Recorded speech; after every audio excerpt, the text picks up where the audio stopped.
Dear students of academics and competitive exams of English students, आज के lecture 3 Hindi version lecture में हम welcome करते हैं आपका अपने राइटिंग सेक्शन में। और हमारा टॉपिक है हाउ टू राइट एन ऐसे। स्टूडेंट्स, इस लेक्चर में आप जानने जा रहे हैं कि आप एक ऐसे कैसे लिखते हैं, ऐसे क्या होता है, ऐसे के क्या पॉइंट्स हैं, ऐसे की कितनी स्टाइल्स हैं। स्टूडेंट्स, मैं हूं एम रहमान और आप अटेंड कर रहे हैं और ऐसी classes of English language. Students, अपने सिलेबस को कंटिन्यू रखने के लिए और राइटिंग स्किल्स में अपने आप को प्रोफिशिएंट करने के लिए, तैयार करने के लिए हमारे चैनल और ऐसी क्लासेस ऑफ इंग्लिश लैंग्वेज को सब्सक्राइब करना ना भूलें। और प्लीज़ अगर लेक्चर समझ में आता है तो लाइक, शेयर और कमेंट ज़रूर कीजिएगा। Students, how to write an essay, इसके अंतर्गत हम सबसे पहले आपको बता दें कि ऐसे क्या होता है। स्टूडेंट्स, ऐसे का शाब्दिक अर्थ होता है प्रयास करना, एक अटेम्प्ट करना या एक एफर्ट करना।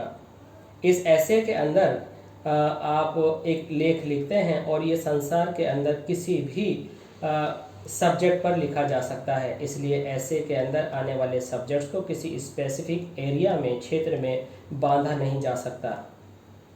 जो ऐसे का स्कोप है वह अनलिमिटेड है, आप किसी भी टॉपिक पर ऐसे लिख सकते हैं। इसलिए ऐसे एक गद्य में लिखी हुई एक कंपोजिशन है और स्टूडेंट्स, ये कंपोजिशंस वेरियस सब्जेक्ट्स पर लिखी जा सकती है और ये बहुत सारे स्टाइल्स में डिवाइडेड है। आइए थोड़ा एक बार और देखते हैं। Eight expressing one's views on a subject, आप किसी भी सब्जेक्ट पर अपने एक्सप्रेस कर सकते हैं व्यूज़, और व्यूज़ जो प्रोजेक्ट आपको करने हैं, डिस्प्ले या शो करने हैं, वो आपकी किसी एक पर्टिकुलर स्टाइल में और टोन में होनी चाहिए। अब स्टूडेंट, स्टाइल क्या है? स्टाइल यहाँ पर दिए हुए हैं कि डेस्क्रिप्टिव ऐसे, वर्णनात्मक ऐसे और दूसरे टाइप्स यहाँ पर दिए हुए हैं।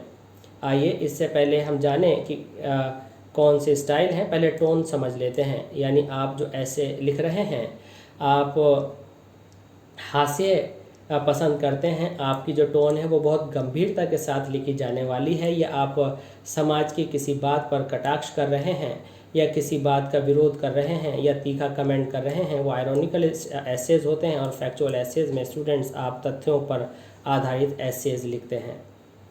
एसेज की ये टोन आपको चुननी है कि आप किस तरह का ऐसे लिख रहे हैं। ऐसे प्रेजेंट करता है एक composite picture of a persons thought. It means कि किसी भी व्यक्ति के विचारों का ये एक समग्र रूप होता है और ये किसी एक स्पेसिफिक टॉपिक, किसी एक निश्चित विषय पर लिखा जाता है। स्टूडेंट्स, जब हम ऐसे लिखते हैं तो डिफरेंट स्टेजेस हमारी होती हैं, डिफरेंट स्तर होते हैं, पॉइंट्स होते हैं जिनके ऊपर हम ऐसे लिखते हुए आगे बढ़ते हैं, और वो स्पेसिफिक कुछ निश्चित टॉपिक्स ये हैं, पॉइंट्स ये हैं। सबसे पहले आप कुछ पॉइंट्स को कलेक्ट कीजिए, उसके बाद उनको क्रमागत रूप में अरेंज करिए, उनको नंबर वाइज एक ऑर्डर में लगाइए और ये ऑर्डर जो है ऐसे के समाप्ति की तरफ जाने वाले ऑर्डर में हो। फिर हर पॉइंट को एक्सप्लेन कीजिए, जितने भी पॉइंट्स आपने कलेक्ट किए हैं उनको अलग अलग पैराग्राफ में पैराग्राफ बनाकर पॉइंट कीजिए। और इस वाले पॉइंट से पहले मैं बताना चाहूँगा कि किसी भी पैराग्राफ को टाइटल मत दीजिए, हेडिंग मत दीजिए। उस ऐसे को लिखने के बाद रिवाइज कीजिए, और हर ऐसे का अपना एक प्लान होता है कि ऐसे किस तरह से डेवलप करता हुआ आगे बढ़ रहा है। जो बात ऐसे की शुरुआत में आपने देनी है और आपको बाद में याद आती है तो आपको बाद में नहीं लिखनी है। टोन आपके ऐसे की पहले से डिसाइडेड होनी चाहिए कि मुझे ये किसी पर कमेंट करके, तीखे प्रहार करके लिखना है, मुझे आनंद के लिए ह्यूमरस टोन में लिखना है, मुझे किसी बात की फैक्ट, तथ्यपरकता पर लिखना है। जो भी लिखना है आप वो चुनिए और केवल उसको पूरा फोकस करके आगे चलिए। क्लैरिटी ऑफ एक्सप्रेशन, जब आपको यह तय हो जाए कि आप मान लीजिए फैक्चुअल किसी डिस्क्रिप्शन पर ऐसे लिख रहे हैं, तो फिर आप उसी एक्सप्रेशन को अच्छे से क्लियर करते चलें। आप ऐसे में दूसरे की कॉपी ना करें। हर व्यक्ति का अपना एक स्टाइल हो सकता है, अपनी एक टोन हो सकती है। नंबर द पैराग्राफ्स, आप पैराग्राफ पर नंबर ना डालें और अंत में कॉन्क्लूजन एकदम से ना करें। कॉन्क्लूजन किस तरह करें अभी हम आपको बताने वाले हैं। आइए देखते हैं पहला पॉइंट कि पहले point collect a few points में आपको क्या क्या करना है। स्टूडेंट्स, इसमें क्या करना है कि आपको फैक्ट्स, तथ्य जमा करने हैं। कोई कहानियाँ भी आपकी हो सकती हैं और आपको कुछ इलस्ट्रेशंस उन्हें क्लियर करने के लिए पॉइंट्स इकट्ठे करने हैं, आपको कुछ जो है कोटेशंस इसके लिए कलेक्ट करके रखनी पड़ सकती हैं।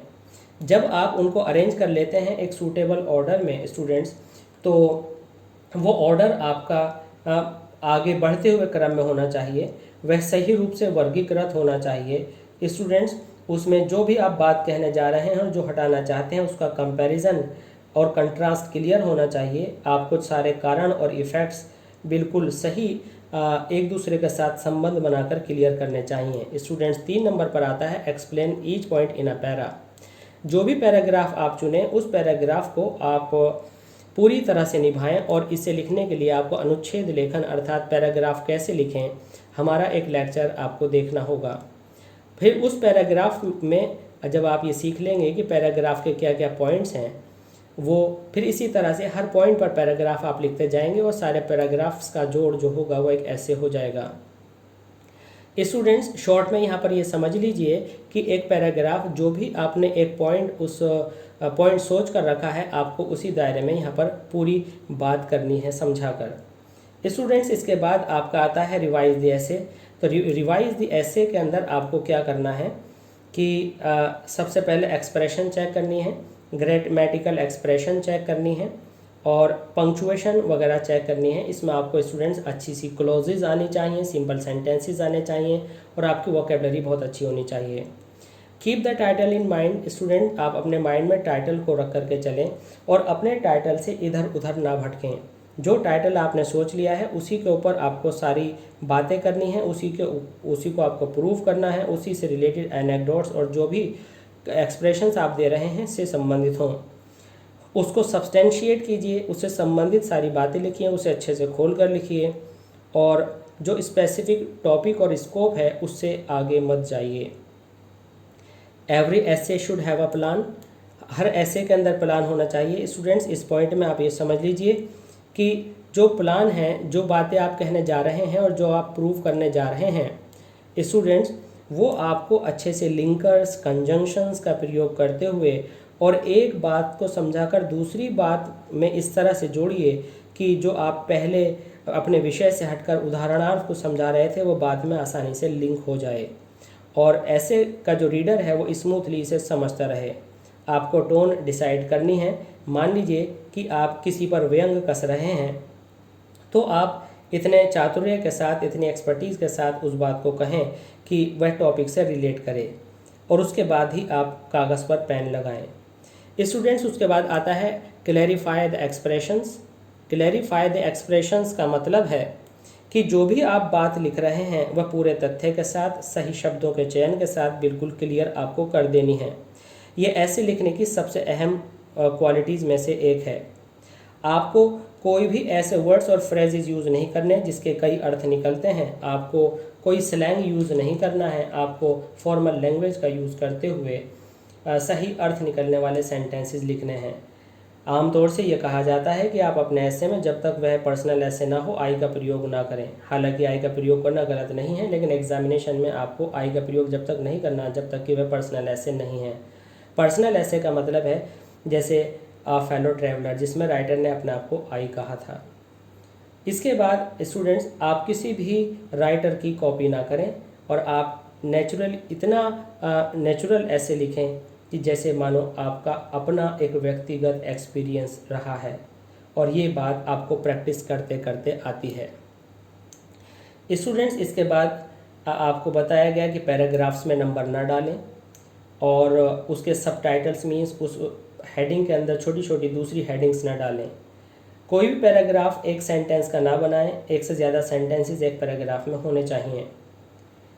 और students make opening sentence brief and striking. आपका जो पहला सेंटेंस है वो बहुत छोटा, संक्षिप्त और एकदम समझ में आने वाला होना चाहिए। आपको अपने सेंटेंस के शुरू में प्रोनाउन वह, मैं, तुम नहीं यूज़ करने चाहिए, बल्कि वह नाउन यूज़ किया जाना चाहिए जो हेड वर्ड है। और आपको टाइटल जो प्रेफर करता है कि इर्द गिर्द रहना चाहिए, इससे अलग ना जाएं। Begin with a general observation. और जब आप ऐसे शुरू करें तो जो लोग जिस निगाह से देखते हैं, लोगों की क्या राय है, जनरल ऑब्जर्वेशन क्या है, कोई कहानी रिलेट करके या जिस टॉपिक पर आप लिख रहे हैं उसकी डेफिनेशन लिख करके उसे जोड़कर या किसी कोटेशन को लिखकर शुरू करें। पहला पैराग्राफ बिल्कुल क्लियर कर देना चाहिए कि आप किस टॉपिक को डिलिमिट करने जा रहे हैं, आप किस टॉपिक को एक्सप्रेस करने जा रहे हैं। स्टूडेंट्स, उसके बाद आता है एंडिंग। एंडिंग को एकदम से समाप्त करने की बजाय आपको उसे धीमे धीमे कंक्लूड करना चाहिए और बहुत ही इम्प्रेसिवली उसको किसी कोटेशन के साथ, किसी वेल नोन सोर्स के स्टेटमेंट के साथ या अपने ओपिनियन के साथ एंड करना चाहिए। स्टूडेंट्स, लास्ट में हम देखते हैं कि एसेज के टाइप्स कितने हैं, जो कि ऊपर अभी हमने जिक्र किया था। तो डेस्क्रिप्टिव ऐसे स्टूडेंट्स, इसमें आप किसी चीज़ का डेस्क्रिप्शन लिखते हैं। डेस्क्रिप्शन जैसे कि कोई रेलवे स्टेशन हो सकता है, जैसे कि आपने कोई इमारत देखी है, कोई दुर्घटना देखी है, जैसे a fire accident, a flood situation, a desert, तो ये डेस्क्रिप्शन आप देते हैं। स्टूडेंट्स, नैरेट करना कुछ कहानी सुनाने जैसा होता है। नैरेट करना, जो आप पर बीती आप उसे लिखते हैं कि एन इंडियन मैरिज कैसे कैसे हुई वो आप लिखेंगे। A natural calamity.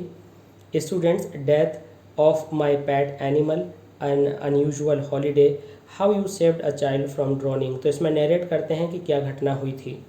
Reflective essays के अंदर स्टूडेंट्स ऐसे आते हैं जो कि आपके विचार पर आधारित होते हैं। जैसे कि अगर आप प्रधानमंत्री हो तो क्या करेंगे। Lessons of war, man is an intruder, necessity is the mother of invention, तो ये ऐसे कॉन्सेप्ट होते हैं जो कि आप घटना से पहले अपने माइंड में रखकर तैयार करते हैं। स्टूडेंट्स, आर्ग्यूमेंटेटिव एसेज के अंदर ऐसे एसेज आते हैं जिसमें दो मत हो सकते हैं और एक आर्ग्यूमेंट क्रिएट हो सकती है। जैसे गर्ल्स एजुकेशन इज नेसेसरी और not, art can not be taught, great talkers are never great doers, it is a glorious thing to be alive in the world today, happy is he born and taught who serves not another's will, and some other subjects. Students, in personal essays, a fellow traveler is a good example, you can go through that. And biographical essays are those on which you write on somebody's life. Students, now I can think कि आपको ये जो essays के बारे में सारी details बताई गई हैं, आप इन पॉइंट्स को फॉलो करेंगे और अपने एग्जामिनेशन के लिए अच्छी सी तैयारी करेंगे। और जो एग्जामिनेशन से कंसर्न टॉपिक्स हैं वो हम हमारे इंस्टाग्राम पर अवेलेबल हैं। इंस्टाग्राम पर जाने के लिए आप डिस्क्रिप्शन बॉक्स को चेक कर सकते हैं। प्लीज़ स्टूडेंट्स, राइटिंग सेक्शन और दूसरे सेक्शन से अपने आप को अपडेट रखने के लिए please don't forget to subscribe our channel और ऐसी classes of English language. Thanks.